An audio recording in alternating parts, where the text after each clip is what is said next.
আজকে খুলনায় আমাদের দ্বিতীয় দিন। আজকে আমরা চলে গেলাম বয়রা বাজারে।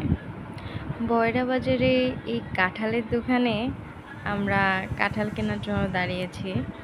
মা বলছিল যে একটা কাঁঠাল কিনবো, তো বাবু বলছিল যে না কাঁঠাল না, লিচু লিচু। কিন্তু আমরা বলছিলাম না আগে কাঁঠাল, কিন্তু ও বলছে না লিচু। লোকটার দোকানে যথেষ্ট ভিড় ছিল এবং আমাদের কাঁঠালটা কেনা হয়ে গিয়েছিল, জাস্ট টাকাটা ভাঙটির জন্য একটু সময় লাগছিল। তার মধ্যে বাবু খুব অস্থির হয়ে গিয়েছে, লিচু লিচু, সে লিচি খাবে। বাবা তাকে বুঝাচ্ছিল যে হ্যাঁ দাদু ভাই আমরা যাব, আমরা একটু পরেই যাব। দেন চলে গেলাম লিচুর দোকানে। তারপরে বাবু বলছিল মা 2টা লিচু খাবো। তা আমি ওকে খেপানোর জন্য বলছিলাম যে না বাবু তোমাকে লিচু কিনে দিব না। শুনে ওর খুব মন খারাপ হয়ে গিয়েছে। আবারও বলেছি বাবু তোমাকে কিন্তু লিচু কিনে দেব না, লিচু খাওয়া যাবে না। শুনে বাবু সেই কান্না, রাস্তার মধ্যে কান্নাকাটি শুরু করে দিয়েছে। পরে বোঝানো হলো না না না তোমাকে কিনে দেওয়া হবে। এরপরে বাবু শান্ত হলো, বুঝতে পারলো না আমাকে দিবে। দাদুও বলেছে দিবে, দিদাও বলেছে দিবে, তাহলে সে একটু কনফার্ম হলো। এরপরে বাবা দেখছিল কোনটা নেওয়া যায়, এটা নিব কিনা জিজ্ঞাসা করছিল। বাবু বলছিল এটা নিব এটা নিব। তো আমরা এটা নিলাম। বাবু খুব খুশি হয়েছে, লিচু খাবে লিচু খাবে। এই দোকান থেকে আমরা লিচু নিয়েছি। আর বাবুর হাতে যে 2টা লিচি ছিল এটা ওরা এক্সট্রা দিয়েছিল বাবুকে খাওয়ার জন্য। এরপর আমরা মার্কেটের ভিতরে ঢুকছিলাম অন্য কিছু দেখার জন্য, এটা সেটা। অনেক দিন আসা হয় না খুলনাতে এবং বয়রা বাজারে, তো একটু দেখছিলাম ঘুরে ঘুরে। তেমন কিছু কেনাকাটা ছিল না, জাস্ট ঘুরবার জন্যই এখানে এসেছিলাম। দেখেন তো কাউকে দেখতে পাচ্ছেন কি না? এই যে এই যে দেখা যাচ্ছে আমাদের স্যারকে। তিনি খুলনা ভার্সিটি থেকে MBA ক্লাস শেষ করে আমাদের সাথে জয়েন করলো এবং বাবাকে দেখে হেভেন বাবুর বায়না শুরু হয়েছে, কার কিনে দাও, বাস কিনে দাও। মার্কেটে গেলেই আজকাল অনেক বেশি বিরক্ত করছে, এটা কিনবে সেটা কিনবে। তো ওর বাবা আবার ওর আবদার ফেলতে পারে না, তো বাসটার দাম অনেক বেশি বলছিল। তারপরও বাসটা বাবু যেহেতু চাচ্ছিল, কান্নাকাটি করছিল, তারপরও ওর বাবা ওকে কিনে দিল এই বাসটা। লোকটা একটু চেক করে দিচ্ছিল।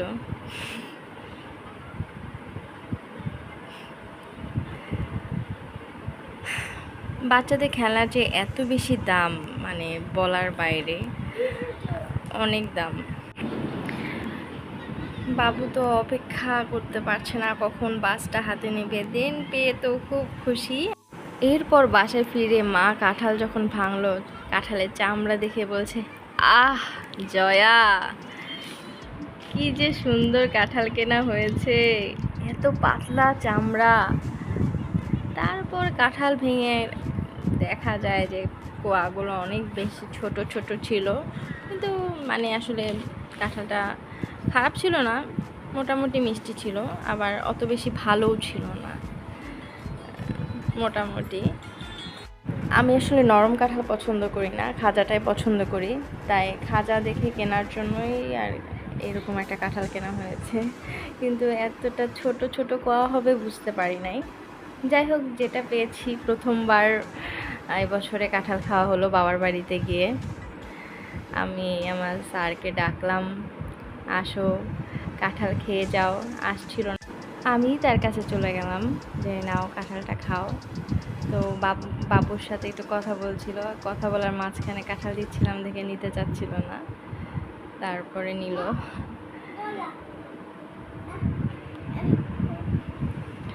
এবার কাঁঠাল, লিচু, আম বাবার বাড়িতে গিয়ে মোটামুটি সবই খাওয়া হয়েছে। মা ছেলে একটু ভিডিও করি, রোমন্থন করি ফেলে আসা যাই হোক, গান না গাই কারণ সুরটা ভালো না। অনেক দিন পরে বাবার বাড়িতে গিয়ে ছবিগুলো দেখছিলাম, ভাবলাম একটু ছোট ছোট ভিডিও নিই। অনেক ছবি যা ভিডিও যদি করি, ছবি তুলে পোস্ট করি, মানে অনেক বড় হয়ে যাবে ভিডিওটা। তাই তাড়াহুড়া করে অল্প অল্প করে নিলাম। অনেক ছবি আছে, জাস্ট অল্প কিছু ছবি আর কি ভিডিও করে দেখানোর চেষ্টা করলাম। তো বাবা আর আমি, এটা শিমুলিয়া নতুন গির্জা উদ্বোধনের সময় তোলা, নতুন গির্জার ভিতরে আমার ঠাকুমা, মা, আমি।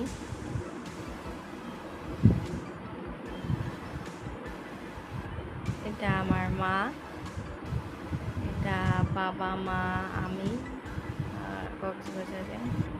এটা আমার মার বাবার বিয়ের ছবি, আমার মা বকুন এসে যে আছে, এটা মা বাবা। এটা পলিদি, আমি এবং আমার ভাই সুইট। এটা আমার বাবা মার বিয়ের ছবি, অনেক মেমোরেবল ছবি। এটা আমার ছবি। এটা আমার দিদিমা, আমার বড় মামা। ছোটোবেলায় বাবা মাঝে মাঝে এভাবে আমাকে স্নান করিয়ে দিত। মা গান করছে, পাশে মিনি বসা, আমি সাথে আছি। ছোটোবেলায় আমি ছেলেদের মতন সাজগোজ করতেই বেশি পছন্দ করতাম, এটাও আমি।